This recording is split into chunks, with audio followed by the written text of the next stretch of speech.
வணக்கம் மக்களே. இன்றைக்கி நம்ம வெங்காய பஜ்ஜி எப்படி செய்யறதுன்னு பற்றி தான் பார்க்க போகிறோம். இன்றைக்கி எங்கள் ஊரில் செம மழை.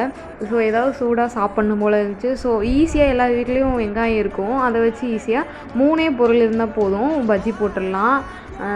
ஃபஸ்ட்டு கடல மாவு, மிளகாப்பொடி, தூள் உப்பு, இது 3 இருந்தால் போதும்.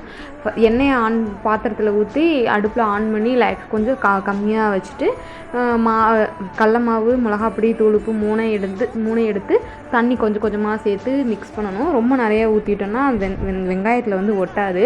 அதுவும் இல்லாமல் நம்ம எது செஞ்சாலும் மனம், நிறம், குணம் எல்லாமே கலந்து ஓவராக இருந்தால் தான் டேஸ்ட்டு சூப்பராக வரும். மாவு மாதிரி வர்ற கன்சிஸ்டன்சி அளவுக்கு நம்ம கரைச்சிக்கிட்டால் போதும்.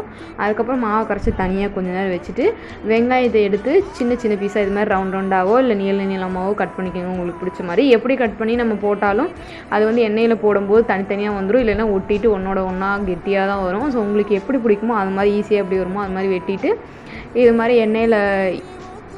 எண்ணெய் காஞ்சிருச்சா அப்படின்னு கொஞ்சமாக ஒரு வெங்காய பீஸ் எடுத்து போட்டு பார்த்திங்கன்னா தெரியும். ஸோ காஞ்சிருச்சு அப்படின்னா வெங்காயத்தை ஃபுல்லாக மாவில் டிப் பண்ணி எண்ணெயில் போடுங்க. இந்த நுரம் வருதில்ல, இந்த மாதிரி நுரை வந்து ஃபுல்லாக அடங்கினதுக்கப்புறம் தான் பஜ்ஜி வெந்துருச்சு அப்படின்னு அர்த்தம். எப்போவுமே எங்கள் வீட்டில் அம்மா வீட்டில் இது மாதிரி செஞ்சு தருவாங்க. மழை வந்தாலே உடனே இது மாதிரி ஏதாவது செஞ்சு தருவாங்க.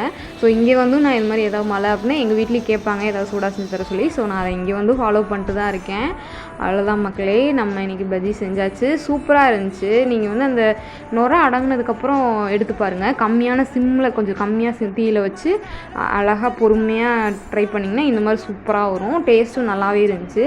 காரமும் உப்பு டேஸ்ட்டுக்கு தகுந்தாப்பில் போட்டுக்குங்க. தேங்க்ஸ் ஃபார் வாட்சிங்.